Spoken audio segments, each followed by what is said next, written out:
Can you see my family member? Yes, I can see your family member. Ish. Yeah. So one of the fun things about psychiatry and therapy and counseling and all that kind of stuff is context. Context matters.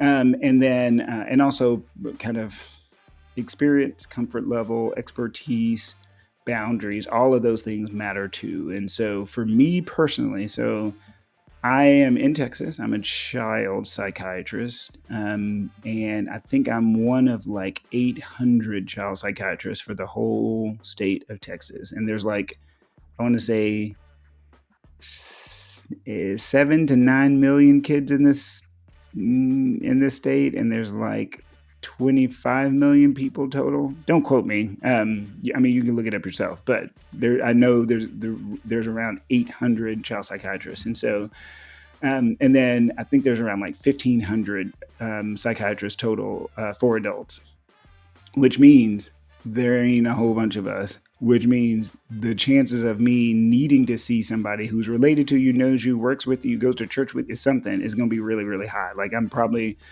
going to know some folks that you know. The good part is we're bound by HIPAA and ethics laws and privacy laws and confidentiality laws that I'm pretty good at setting boundaries and explaining, hey, yes, I can see your kid and see you. When you're with your kid, I will call you mom and dad. And when you're with me, I will call you Bob or Susie, right? That sort of thing. And then, do I see couples? Rarely, because, and I wouldn't even say it's a conflict of interest, because for some therapists, they're like, absolutely not. That is a conflict of interest. We're not going to do that. And therapists, you're kind of standard therapists, psychologists who do counseling over an hour, like every single week.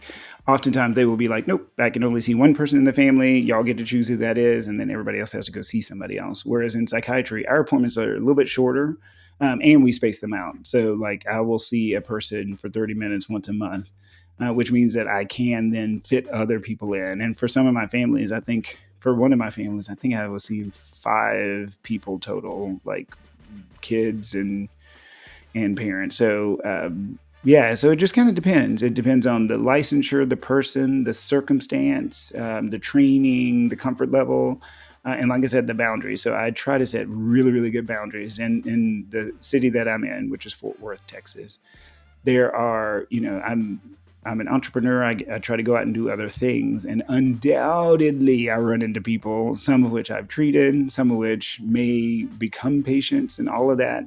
I just make sure to clearly define that when you're in my space, when we're in the 4 walls of the office, this is your time. You are the focus. I am not the focus. No, I'm not going to talk about myself. I'm kind of irrelevant to the whole thing. And then when we leave, we can talk about other things.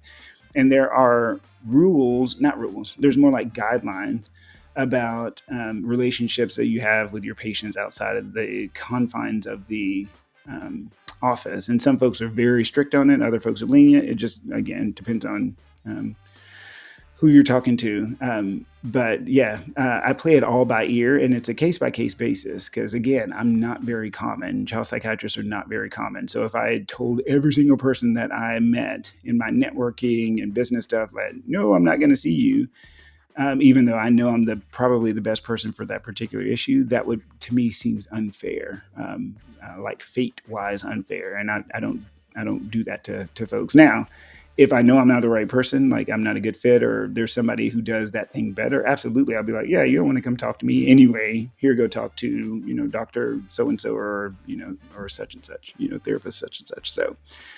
So all of that is to say, yes, your clinician can see other people in your family ish. Just ask them, and they will tell you what their boundaries and their kind of logistics are.